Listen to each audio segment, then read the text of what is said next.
My name's Kevin.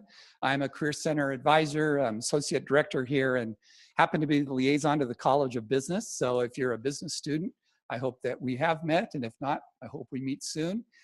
Today, you're here as part of our first workshop in a How to Find a Job series. And today, we're going to have interview skills from the experts.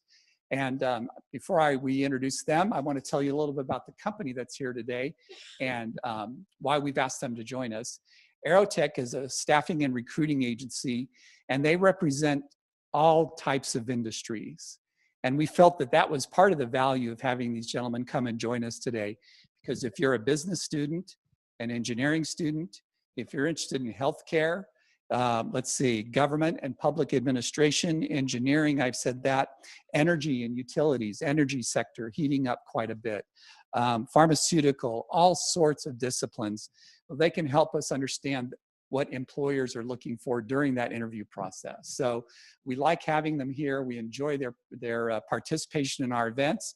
And what they will do is typically have clients for whom they are seeking employees. And sometimes a staffing agency like Aerotech can be very helpful if it's a company that maybe we don't know quite as well, if they're out of our typical recruiting zone. They represent clients from around the country. If it's an area of the country you'd like to go that I don't happen to have a business employer there that I can talk to you about, they might be able to help out. And in addition, they're a great way to get into niches that might be highly specialized, where you can utilize your skills and really build a career. So we're excited to have them. One more thing is sometimes they're here recruiting for them. They like to have business people and people with backgrounds in different disciplines, and you're interested in working with other people and recruiting clients to the businesses, you might work directly for Aerotech. So that's always an option. So thanks again. We wouldn't be the Career Center if we didn't have some goodies for you. So this is the first event in How to Find a Job. The rest are listed in here through the semester, and they'll be on each side of the room as you leave if you'd like to grab one. So now I'd like to introduce Ann DeLuca, who's one of our cohorts as well, and she's going to introduce our guests. Thank you, Kevin. So I'm the assistant director here at the Career Center, and the way that today is going to work is our employers here, they're going to give some information to us and also open it up to answer any questions that you guys may have. So they said they're comfortable where if you guys have a question, feel free to raise your hand, and then we ask that you guys repeat it into the microphone for our guests at home. So I'll go ahead and introduce you guys. We have Mr. Travis Crow and Mr. James Rohn. And again, let's give them a round of applause and thank them for being here. Thank you. Just wanted to start off by saying, thank you very much for the turnout today and the warm welcome. And I particularly recruit in an engineering skill set. So we work with many different facets of engineering, many different positions within that engineering skill set. It will be whether it's an engineer or someone actually working within those different engineering companies. That's what I specialize in. So if there are many different avenues that you can go in that, Kevin had mentioned that some areas that are really heating up right now is energy, also work in the civil space, work in architectural, mechanical, so a wide variety and facets of roles that I work with. And again, I'm Travis, and I actually work for Aston Carter, which is a division of Aerotech. So I actually specialize in accounting and finance positions with many different clients in Kansas City. So there's many different positions I work on, staff accountant, entry-level positions, all the way up to controller type of level positions. So pretty cool what I do. I just started with Aerotech about 4 months ago. So I've actually graduated here. So I went to school here, graduated with a marketing degree in May of 2013. So it's good to be back. So what we'd like to go over today is just the background on what to expect in an interview. And a lot of this stuff may seem somewhat elementary to you all, but it is really things that a lot of folks don't think about and consider and aren't prepped on 100% before they go into an interview. So they think that they have all this stuff down, and then they get in there and, no offense, they kind of blow it. So that's our job, is to make sure that before an interview that we're asking them these questions, and to make sure that they feel fully prepared and ready to go. So first things first, right there, number one, conduct research on the employer, hiring manager, and job opportunity. So whether you're going through a recruiter or you're utilizing the great resources that you have here at Kansas State, or you're going through a connection or a job board, it's always very, very important to have a lot of background research done on the company that you're applying to. So it's great to definitely get your feet in the water and by applying to companies that you have some interest in. But outside of that, you definitely need to know what you're applying for, why you're applying for it, the division that it would be in within that company, and knowing that background within that company as to this is what opportunities may be lying forward. So with that being said, the more research that you're conducting on the employers as well as the position, those are going to be ways that you'll have a foot up in the interview. I see it time and time again where I'll have a candidate who will go into an interview that I've worked with, and they'll get into the interview, and there's the age-old question where the employer will ask the prospective candidate, tell me what you know about the company, and there's a pause, and then more of a pause, and then from right there, they've already set themselves behind the other candidates who were able to take 1 second and then ramble off the knowledge that's out there. So with the opportunity that you have in front of you of being able to get on the internet and look at reports and trends in the industry, there's a wealth of knowledge that you have at your fingertips that you should be able to know what the company history is, what some of the relevant news articles are on the company, and things of that variety. So anyone have any questions on that? Okay. So number two, review common interview questions and prepare responses. So I won't hit on this a lot since I know this is interview skills, but in the review common interview questions and prepare responses, you really want to make sure that based upon the job description that is provided to you, whether you see it online or through a recruiter, that you're definitely looking at that what's on your resume is going to match up with what some of those potential questions would be. So in an engineering skill set, if someone's going to be asking you what design features and softwares have you done, or say in a marketing skill set, asking you about, say in the job responsibility, it's asking about that your just noticeable difference or any sales techniques that you've used previously. That's where it's really important that you have those specific things on your resume that would be catered to what the job description is. So some of the common interview questions and the responses that are going to be asked, one of the ones that really gets opened up a lot is tell me about yourself. So in all of your interview questions that are going to be asked of you, you definitely want to keep your responses short and concise, almost always under 2 minutes. And before each question is asked of you, definitely always pause just a little bit to show that you've gathered yourself, that you fully understand the question. And if you feel like you don't understand the question that's being asked of you, then definitely ask for some further clarification. So what that first tell me about yourself, that's your opportunity to directly answer what you think the position is about. And if you don't have an understanding of what the position is about, then you can right away say, well, tell me a little bit more about what your expectations of this role are, or definitely make sure that you have an understanding of that, because what the employer is wanting to do is they're wanting to find out, you're wanting to find out what they're looking for in a candidate, and then your interview responses will then cater to what they're looking for. So some more specific questions that you'll be asked very frequently, and ones that I run across a lot are, what are your best strengths? What are your greatest weaknesses? Why should I hire you? So let's say in terms of strengths, say you're interviewing for a sales position, you definitely want to talk about, I'm a proven team leader, or I'm very entrepreneurial in spirit. You want to be thinking about things that would be good responses for what would be required of that specific role. So it's probably not best to say you're in a interviewing for a sales position, and you say that I don't like to work well with or I don't work well with others, or I'm a little more introvert. Those are things that are probably going to disqualify you right away. The why should I hire you? That kind of goes back to my point earlier. Know what they're looking for. Why do you want to work here? That goes back to my first topic of knowing a lot about the company. That's really going to set you above and beyond a lot of other folks out there who are just applying and applying and applying and hoping that they find something, hoping something sticks to the wall. So any questions on some kind of common interview questions and the responses that are prepared? I know a lot of folks get hung up on that and kind of get scared in some of those. James, could you address maybe a little bit about that weakness?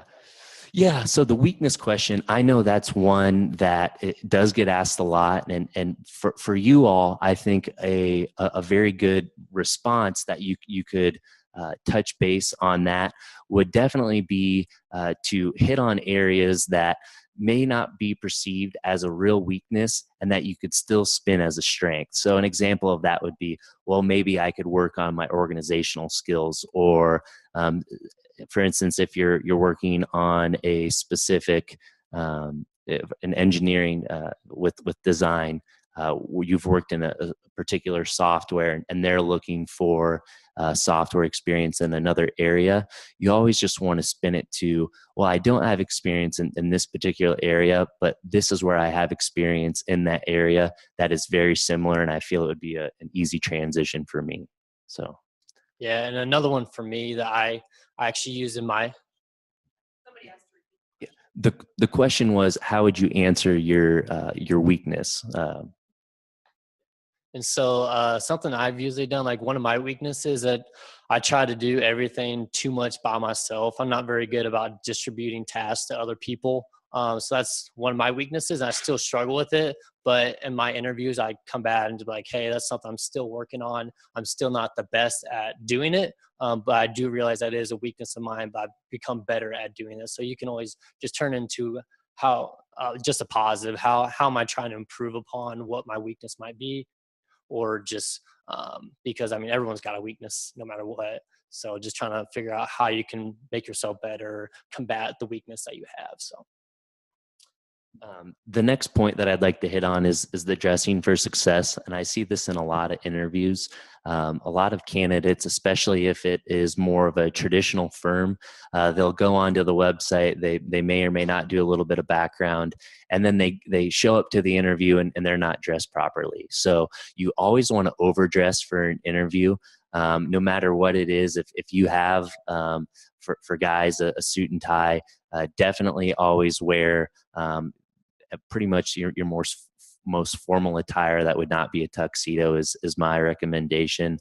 Just from that, you want to make sure that you're showing up, you're exuding professionalism, and that it's an opportunity that you're looking for. For the gals, I wish I could hit on that a little bit more, but I would say use your best discretion there, maybe. yeah, we don't know. So With that, I would say definitely do not wear things that would be either too provocative or not professional.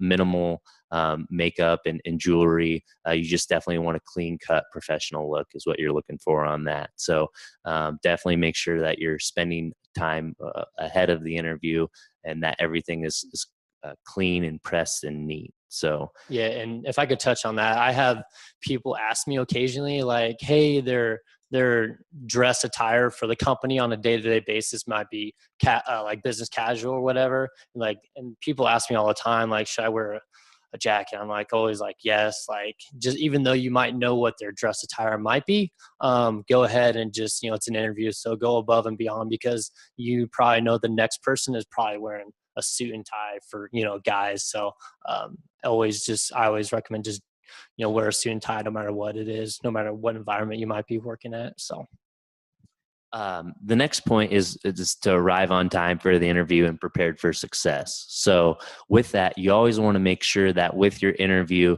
and the technology that we have in our hands today, MapQuest 15 years ago to your Google Maps or GPS these days, definitely make sure that you place the address in your device well ahead of time, that even if you have the opportunity to drive that route before, so that you know where you're going, how much time it'll take to get there, be prepared for any construction, because if you show up to an interview right when it starts and they were expecting you to be there early, or say the manager even had a slot that opened up and he was hoping to get you in ahead of time, that's going to hurt you and you potentially getting that job offer. So definitely make sure that you're showing up at least 15 minutes ahead of time, that you have extra copies of your resume on file, that you have a pad of paper and some pens with you, as well as at the very end here,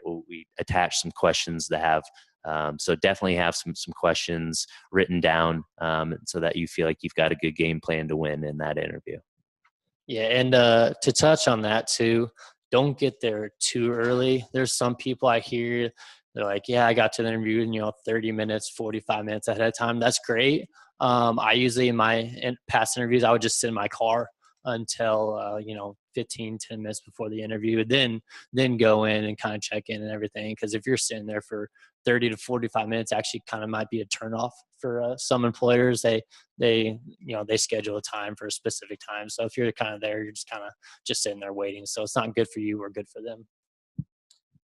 And then the last point that I'm going to touch base on before I pass it over is just to make good first impressions. So that goes from the parking attendant to the receptionist to if you have an opportunity to shadow folks when you're there for your interview, that's becoming a common practice in a lot of companies these days, is to not only sit with the hiring manager and maybe HR, but to actually shadow associates in a role. Definitely make sure that you're looking them square in the eye, giving them a nice firm handshake, a smile, and being polite and courteous to everyone.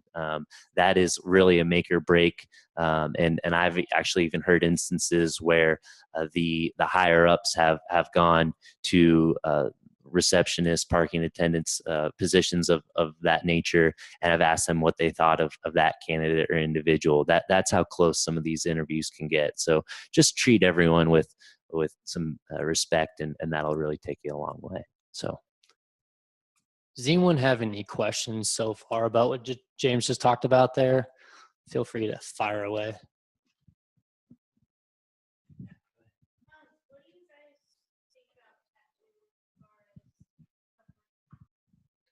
So the question was, what do you guys think about tattoos and as far as covering them?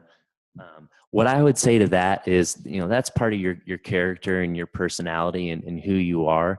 But I would definitely recommend to do your best to cover them up. I just would not want that to be a reason why you didn't gain a role is because someone saw a tattoo. And even if it's not offensive by any means, it could just be something that's part of their culture that they would not want to be sometimes seen in their workplace. So that's a tough line to cross, but just for the sake of the interview and to make sure that you're able to gain an opportunity, I would recommend personally to cover that. Yeah, accountants don't really have a whole lot of tattoos. I don't really see that as much. I guess if there's a way to cover it up, I would. So I don't know, maybe if you have like a leg tattoo, maybe a skirt might not be the best thing for that interview, whatever it is. So if you can cover it up, then great. But it's just one of those things. It's there, so it's not going to go away. All right, perfect. So move on to my bullet point here. So in the interview, it talks about being authentic, upbeat, focused, confident, all that jazz. So the key is quality and delivery of the response. So I think James touched on it earlier. So before you give a response, it's okay to take a second to think real quick. the worst thing you can really do is try to stumble through it real quick, because maybe you think that they're expecting you to answer right away. That's not always the case. It is okay to kind of just take a second real quick and just think about a time. I mean, you probably have some responses that you already have prepared, but just to make sure that you answer the question thoroughly is really the best thing you can do. Make sure in your responses that you're also authentic and truthful. There's times that, especially within my division, that they'll ask you a question, and if it really seems kind of odd in a way, as if you kind of made it up, they'll ask you some of the dig deep type of questions, where they'll ask you a question about the question they just asked you, to really see if you really know what you're talking about. Because there's a lot of people, especially in the accounting world, that'll talk about, I have experience doing billing and stuff like that, but they'll ask you like, well, how much experience do you have? So just make sure you're truthful, because they'll be able to uncover whether or not you know what you're talking about there. And then the goal is to get to the next step. So the main goal of what you're trying to do with your responses is just tell them exactly what you know and why you would be a good fit for either the job or the position or whatever it is that you're interviewing for. And when they ask you the questions, try to really think of some solid examples. So I always, before I've been in interviews, I try to think of some top examples or just moments of my past work experience. And for some of you guys, whenever you graduate, you don't probably have a full-time experience of right out of college. So this will be new to you, and they don't expect you to have a ton of experience. But if you have some part-time positions or whatever it is, in any way, just try to relate it to some of the questions that they ask you. And avoid keeping the questions or the responses short and brief. Don't elaborate, just going on and on and on, because eventually they'll get bored, and they might actually ask you less questions because they just want to get the interview over with. So just short and sweet. Just make sure you hit the highlights. The highlights on your response there. And then I think James touched on it earlier, but don't ever badmouth a previous employer or boss or coworker or whatever it is. I know sometimes it's easy to, especially I've worked some tough jobs, and I probably could elaborate on some of it, but always try to remain positive. Don't ever say anything negative, whether you may think differently. Companies don't like candidates that are bad mouthing companies that they used to work for or whatever it is. Sometimes companies will eventually, they're like, hey, so why is the reason why you left this company? And then, overall, just try to remain positive in your responses. And one thing on that quick too is the reason for the negative that you don't want to bring that up is people just want to work with others that they could see themselves getting along with. They don't want to work with someone who's a complainer. So that's one big thing, and why it's very important to talk that way. Any questions about that?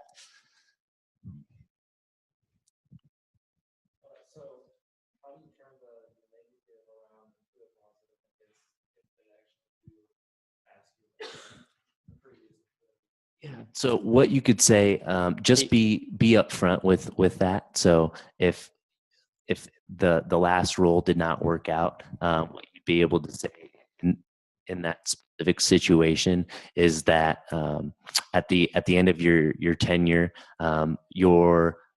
what you saw as the direction for what your career goals and what they had in mind did not align well, and that's why you're looking. So there could be multiple ways that you could go about that, and it's really very situational. So you would need to take a look at as to kind of your current situation, and then cater that with your response. And the question was, how do you turn a weakness into a strength? So perfect. And then any other questions about that? And then just remember, if you don't have questions now, you're more than welcome to ask them at the end of the session here. The next point is to remember body language and avoiding bad habits. I'm probably doing it right now. So one of those things is definitely don't slouch over. You don't have to be 100% perfect, but try to sit with good posture so that way you present well. Poor body language can be a distraction, or sometimes in the worst case scenario, it might cause you to lose the job compared to somebody else that presents themselves well.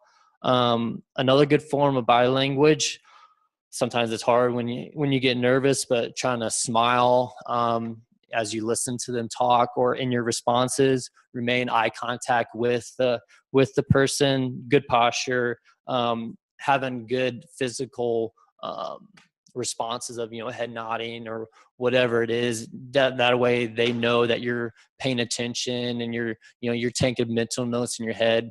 Employers like to see people just being interactive in the interview. And just, things they say like playing with a pen, fidgeting in a chair. I know that, people get nervous during interviews, so that's going to happen. But if there's any ways that I've been in interviews where I catch myself doing something, and sometimes it's hard to do.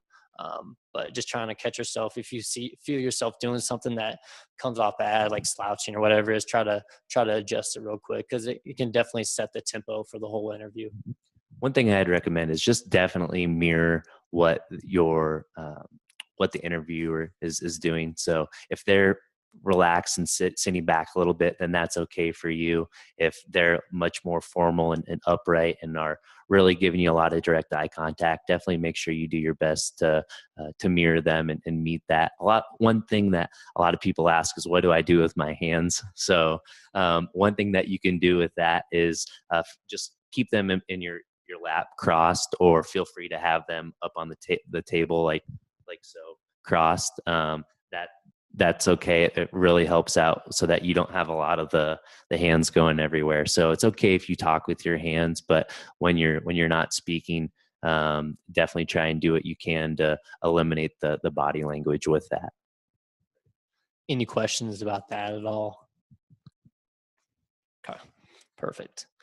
And then the next topic here is just asking insightful questions. Because they're not only are you being interviewed, but to be honest, you're also interviewing the company. Many times when you guys are going to be starting graduation, going to career fairs and stuff like that, like you're also making sure that the company is going to be a good fit for you as well. Companies are also making sure that you would be a good fit, but you also want to make sure that you can see yourself succeed in whatever position or company that they have.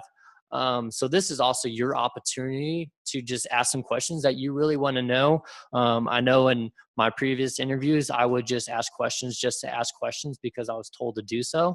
I just wanted to make sure I didn't mess up. But honestly, and when I actually interviewed with Aerotech, I actually really wanted to know more about the company and just the position to make sure that I would like it. Because a lot of times, you may be coming down to, I'm sure we were talking along the way, he had like 4 different offers when he was graduating college. So making sure you ask those questions so that way you don't, because you might not have the opportunity to go back and ask a company question. So the fact, if you can ask them the questions in an interview, and then that way that'll help you compare to which position you see yourself getting the better offer, the better opportunity for. They mentioned a smart job seeker prepares questions. So like I mentioned, ask questions that you really would like to know about. I think later on at the end of this, I'll kind of go over some sample questions that you might ask the company when they usually say like 2 to 3 questions or whatever, but I'll go over that later. That way you can kind of get a good idea of what questions to ask. And to be honest, there's some on there that I don't like as much. So I'll tell you the ones that I do like to, whenever I encourage people to ask the employer. But I do get that a lot of, hey, what questions that do I ask? And I'll usually kind of give them a good couple examples of good questions. But to be honest, I really want them to think of ones because they're the ones that are interviewing with the company. And they, to be honest, companies tell us some stuff, but they don't tell us all stuff. So it's more of an opportunity for them to ask questions that I don't know. So any questions about the questions? So when you get to your questions, do you mind touching on what to do if you already know too much about the company? Feel like, So are you saying if you really don't have any questions, if they... looking at the company for a while and you already know a lot about the position, you just make up some questions even though you already know the answer, or like So the question is if you already feel like you know everything that you would ask in a typical question session, what would you do at that point in time? So what I would recommend is, even if you feel like you have a very good grasp as to what the role would entail and what the company has to offer, this is a really good opportunity for you to show that you're very committed and interested in the position. And you could ask a question such as, what does the growth of the company look like in the next 5 years in this department? And or another great question that you could ask would be, what's the company's management style? Or how do you see me, if you feel like you have done very well in the interview, how do you see me fitting in this role? So those are all just great questions that you can ask, where if you feel like you already know what the position entails, what the company stands for, why this specific position is open, to ask some further insight. That way it can show that you're looking not only to down the road with the company, and or so that you're going to be a good fit with them personality wise. Any other questions? Okay, perfect. All right, so second to last topic here. So sell yourself throughout and then close the deal. So they're honestly what they really do to gauge just your overall interview. It's more than just the resume. So the reason why they bring you in is just to kind of ask you questions that's outside your resume, and also like why you would be a good fit for the company. Excuse me, sorry, I lost my page. So your goal here is just to really show them why you're going to be a good fit for either the position, either the company, or just the general department that you'll be working in. So overall, you want to make sure that you're responding, I guess, very well to the specific questions they're asking. And the main goal kind of goes back to the first topic about just doing your research about the company. So, I mean, you can look on, I use Glassdoor a lot. I take that with a grain of salt. But there's a lot of good information that you can kind of read about the company. So you can kind of see what people that were in that position prior. And to be honest, kind of going back to my last point, you can ask some of those questions that people give negative reviews on Glassdoor. I always, like I mentioned, take that with a grain of salt. People are going to leave more bad reviews than they will leave good reviews. So that's why a lot of companies don't necessarily always get the best reviews, but kind of making sure you're going in and trying to win the position. And then at the end of the interview, the biggest thing to do is ask about the next steps. When we debrief, we call it debriefing our candidates that we send in to have interviews. We go over pretty extensively. I usually talk for about 5 to 10 minutes with them, like, hey, who'd you meet with? How did the interview go? How'd you feel about the company? How'd you feel about the people you met with?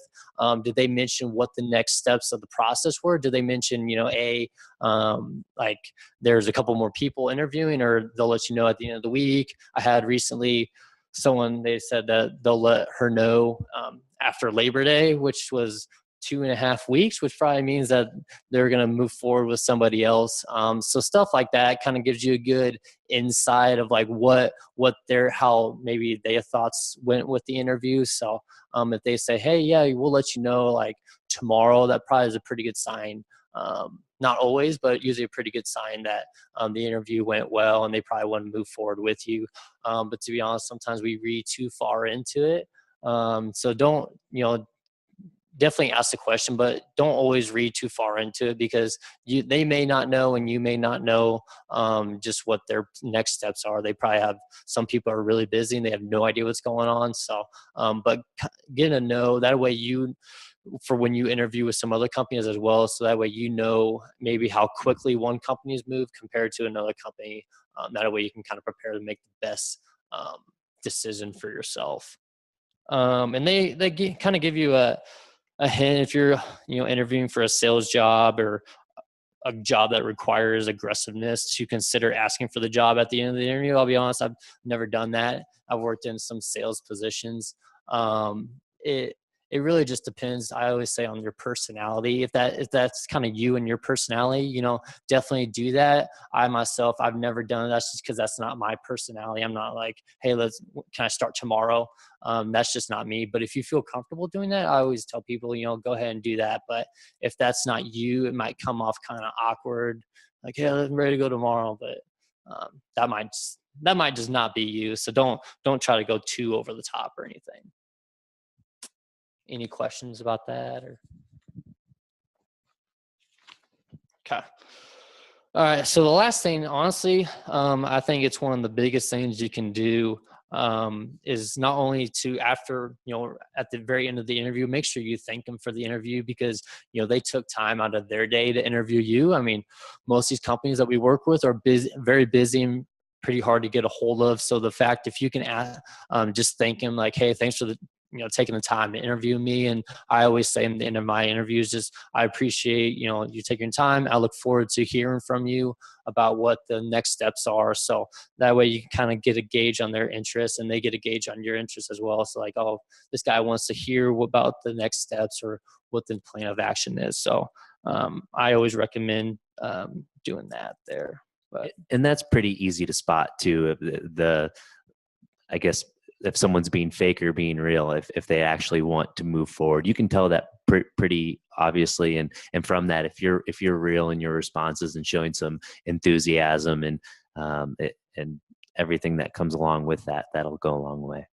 yeah, and touching on the bullet point here, thank you notes or thank you emails are a good way to kind of help remind the employer about how the interview went. It's also a nice gesture to give. I'll be honest, not all companies really care for a thank you note. Some of them really think, oh, this guy's going the extra effort, send me a thank you note. But to be honest, some employers might not really care for it. It's maybe something they just really don't care for. But I always say, when in doubt, always send a thank you note because they, like I mentioned, they took time out of their day. And also the biggest thing that I come across is make sure you relate the thank you note to just the position or the company. Like you'll see online, many examples of how to write a thank you note. That's fine to kind of use that format, but definitely make sure you embrace just the position itself of the company and make sure you tell them why you feel like it's going to be a good fit for you and also a good fit for the company and just what skills or background that you have that would fit really well with the position. I definitely recommend sending that within 24 hours as well. That way it's still fresh on the hiring managers or whoever you met with. It's still on their mind and it shows that follow-up. So time kills deals. That's the best way that you can show that you're still interested in the position and in the role. So touch on the last point. It says final thoughts on the job interview process. I always recommend to people. Oh, sorry. Do you have a question? I have a question. So I've applied for several jobs and then I have an interview. But sometimes when they send back a response for a second interview, I don't receive like a email address or a way to directly contact that person. So how would you in that type of situation, how would you respond? How would you go about responding to a thank you?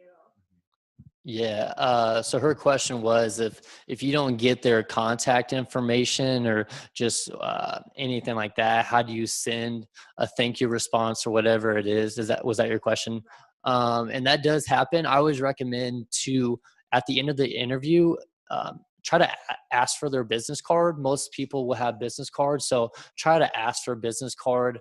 And then that way you can have either their phone number, email, or just you can also just the building's mailing address, so you can always Google what their mailing address is, and I'm sure you'll get to their name and whatever email at some point. So that's something that you can do there. One other thing that you can do is if it's a last resort, when you go into the building, if they have cards that are up front, you can try and grab one of those. And then when you send a follow-up thank you email, if you weren't able to grab a card with the person who you interviewed with, you can send it to the email of the person who was up front and then just put please forward to, and they would be able to get you in touch with them. In regard to a phone interview, typically most hiring, so the question was, what do you do about a thank you note in terms of a phone interview? With a phone interview, most hiring decisions typically aren't done directly off of a phone interview. In that case, if there is one, then you most likely would have some details ahead of time. The chances of you getting the call out of the blue are almost slim to none. So if you do get if you do have that scheduled phone call, then I'm sure you would have gotten that via email. And if all else fails, as Travis mentioned earlier, you could just send it to that general company address. Good question, though. Any other questions or anything? So my question is, so her question was supposed to be like emails for thank you. If you want to just like note like the time span, if you have like multiple people that are interviewing you as well, do you like if you wanted to do a letter to find their information for each person in that email? So the question was in regards to if you're writing an email versus actually doing a handwritten note, how you follow up. So with a handwritten note, typically during the interview process, when you're meeting, if it is a panel interview and you're meeting with multiple individuals, what you'd want to do is probably during that time, you'd be able to identify who the main hiring manager is out of that based off of the majority of the questions that would be asked. So it is, in my opinion, recommended to write multiple thank you notes. You could be shorter and more concise with that, so that you're still meeting each of the hiring manager's needs. But if there would most likely be one main person, you probably would have been able to see who that was, and from there, you'd want to make sure that that's where you had a little bit larger of a response. And if you want to be really proactive, I've had people that would write their thank you note before they actually interview. And then there's people that went into the interview, got their contact information, and would just finish off their letter and just drop it in by the post office like right afterwards. So that way it's on, you don't have to worry about it or anything like that. But I mean, not everybody, I don't do that, but some people choose to do that method there. And thank you notes aren't required, but if it comes down to it, it definitely is going to be that'll be the make or break between, say, if it's just down between you and one other person. So I would always recommend them highly within 24 hours. Perfect. Any other questions? Those are two good questions there. What should students bring to? Yeah, so the question was, what should students bring to an interview? What I would recommend you bring with you is a legal pad that would be in just a generic leather-bound folder if you have it, and then a few copies of your resume, and then, as I did mention, a legal pad or just a pad to take notes on, and then from there, like two pens would be great just in case one runs out. But you definitely want to make sure that you have that on you just so that you can stay engaged throughout the interview. And in case the company that you're interviewing with does not have your resume on hand, then that'll definitely help you out. Otherwise, you're going to be doing one of these throughout the whole interview, which is always kind of awkward. So. Yeah, and also on the legal pad, you can come in with notes. I mean, I had some guy, he came in with just a bunch of notes he had written down about the company, anything that he needed to know. It's okay to come in with that. I mean, and it's okay to kind of read off that or glance at it every once in a while. And it's a good place to just write down the questions that you had to ask, because to be honest, you'll probably forget those questions going into the interview. So writing them down is okay. That way you don't forget the important questions you wanted to ask. And then I think you had a question up there.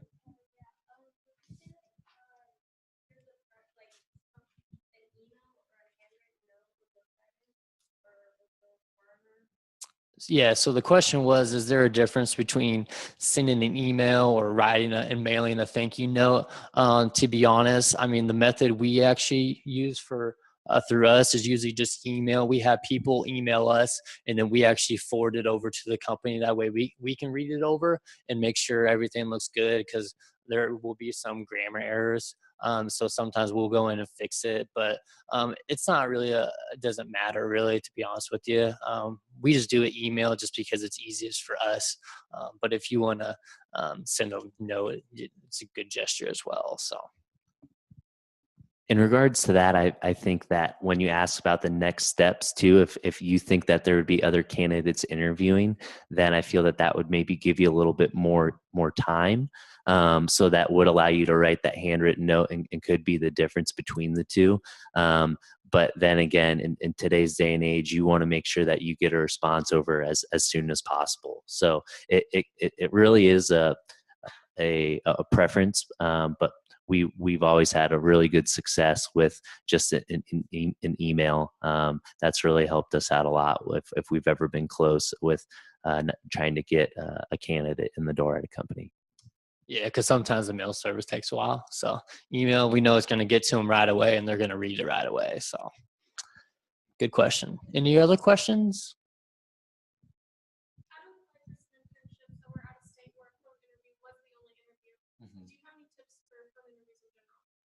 Yeah, so tips for phone interviews in general. What I would recommend that you really look into off of phone. Or the question was, I've had some phone calls for phone interviews that have been out of state, and the phone interview has been the only step as part of the hiring process. What would you recommend in preparing for a phone interview? Is that okay? So what I would recommend for phone interviews is to do the research exactly as you would for an in-person, and treat your phone interview like you would for the actual in-person interview. So that would even go as far as dressing up and dressing professional.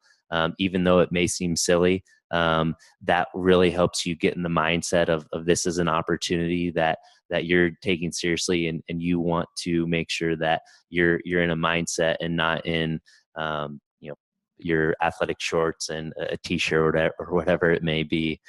So with a phone interview, you do have to go about it just a little bit differently. You do definitely need to make sure that you're listening a little bit.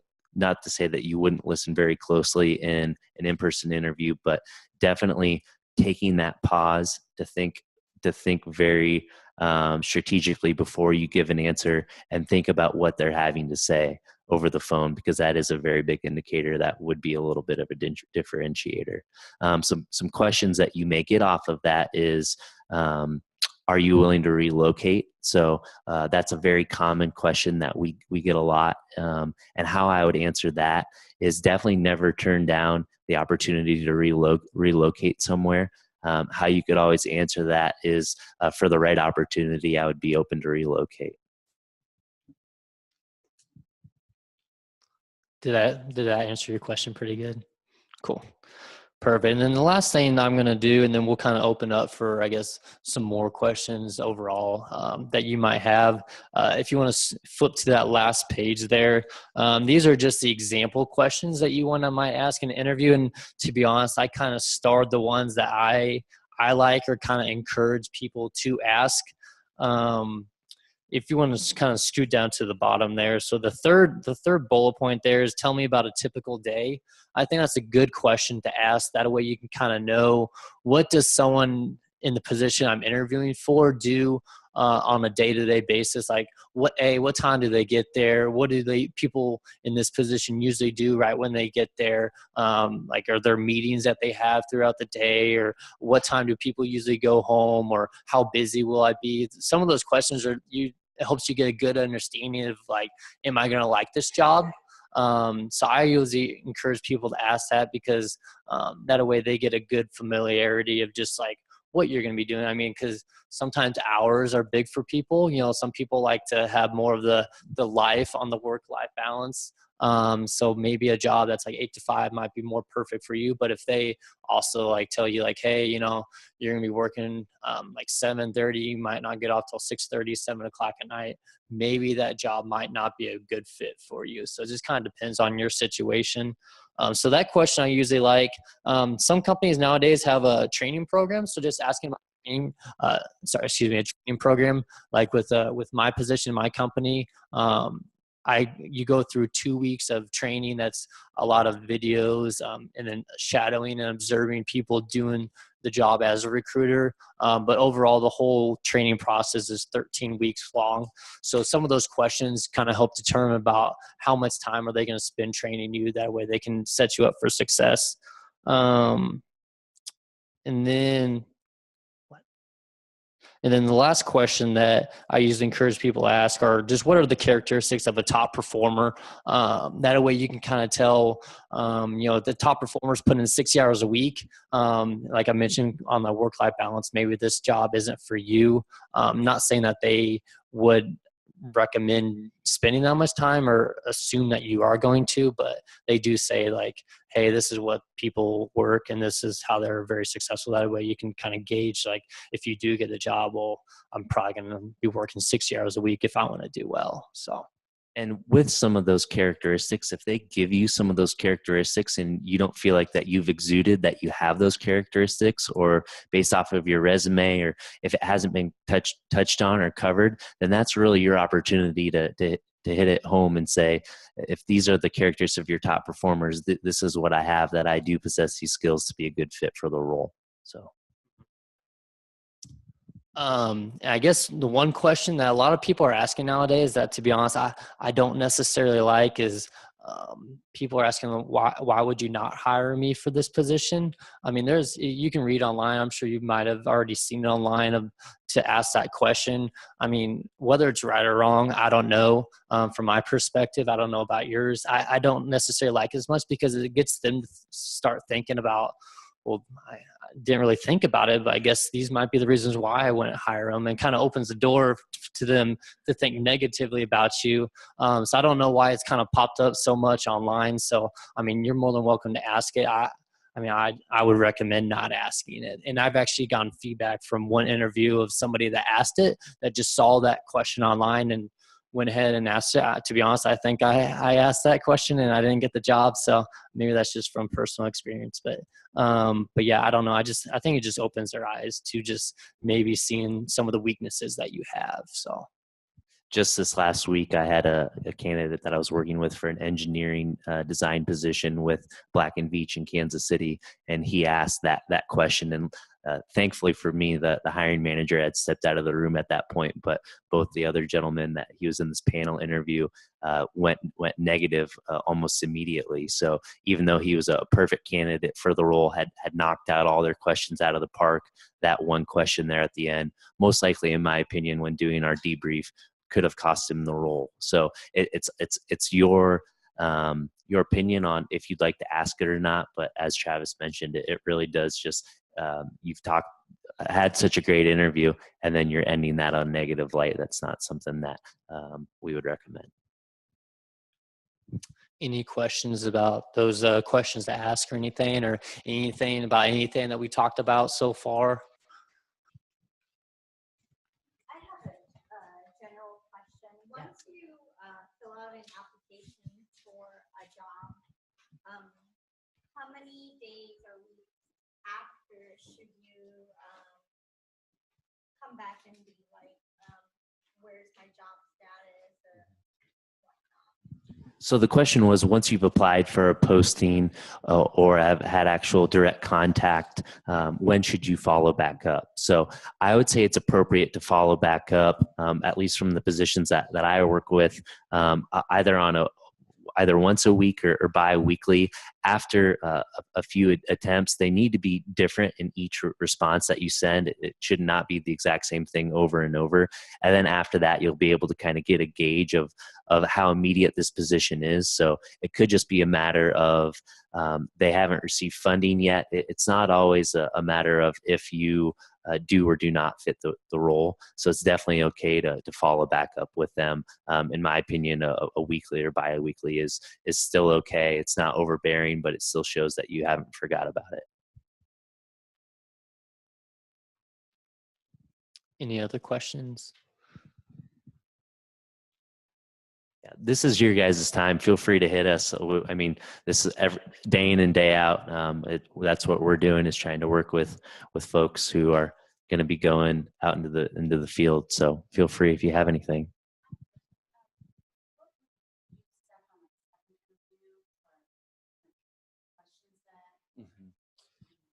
Yeah, so in regards to a second question set, that's when you could ask more direct in regards to the personalities. I feel like in the first interview, you probably have a pretty good idea and understanding as to what your roles and responsibilities would be. So that's when you could go further into more about what would the management style look like be. You're probably talking directly with that specific manager, so you could ask that question. You could ask about the makeup of what the team would look like. You could ask about what specific projects are you guys working on, or what specific targets, say it's a sales role, what specific target accounts that you may have. So you could ask some of those more in-depth questions outside of the what are my roles and responsibilities, that variety. Yeah, and then usually in the second interview, they're going to get more specific to the job. Like the first one's usually more of like a screen interview. Just, they'll probably interview maybe 3 or 4 times the amount of people, including you. So that way they're going to ask you more specific, just direct questions that might relate more towards the job itself. So those are probably more in line what you might get. One question I do want to hit on, and a lot of people are really interested about it, is salary. So they get the question in the interview about salary. That's a point in time for you to say that this is what I would like. But at the same point in time, it's very important that you do not bring up the salary in the interview. It's always appropriate for letting the interviewee to actually, if they are, it's appropriate to let them ask you that. So you don't want to bring that up. That can be a very big turnoff, and that's something that I run into a lot.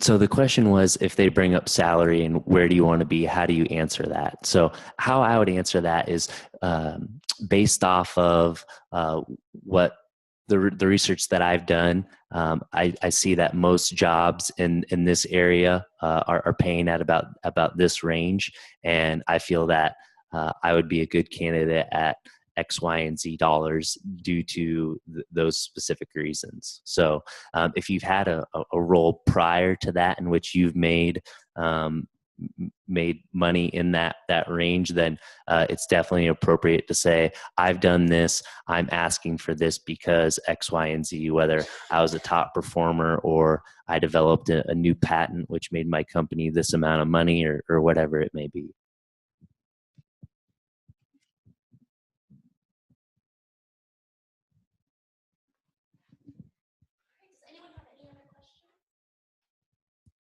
All right, well, let's go ahead and give our presenters a big round of applause.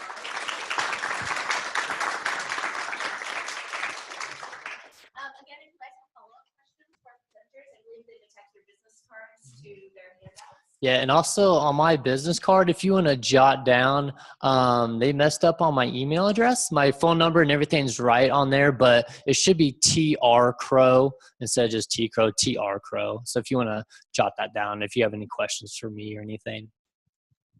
And then also something to note, if you haven't signed in yet, we have a sign-in sheet here down at the bottom, and so please make sure you do get signed in so we can count how many of you were here today. Do you guys have any other last words for our students? I was just going to say, thank you all again for coming out. And I know it can be a little daunting to ask questions in front of everyone. So feel free to reach out to either of us via a phone call or an email, whatever's easiest for you. And once again, Travis specializes in anything that's going to be on the financial or accounting side, and I handle any engineering positions. And either of us could probably handle any majors that you all are in besides that. So both of us have background in the School of Business from our respective universities. So feel free to reach out. Yeah, and if I can mention as well, most of you guys probably have already gone or will go to like career fairs and such that, which is great. If you might not know like what we do as a recruiter or the advantages of working through us as well. So the more resources you have, the better chance that you kind of land an interview. So if you have any questions about like just what we do or what are the advantages of working through us, like what companies we work with or anything like that, feel free to give me a call, talk to me afterwards, or shoot me an email, whatever you like. Because I got my job. I got a job at Enterprise Rent a Car at the career fair here, so that's how I got my job. And I'll be honest, I didn't know what a recruiter was at the time, and I wish I could have gone back and utilized that as a resource as well. So if you have any questions about just what we do in general, or if you're interested in our job as well, again, we don't recruit for internal positions as much, but if you do have any interest in like what we do, we have a like $50K base salary. To kind of give an example, we have this like I mentioned before, a training period as well, so uncapped commission as well. But feel free to call us or shoot me an email about that. So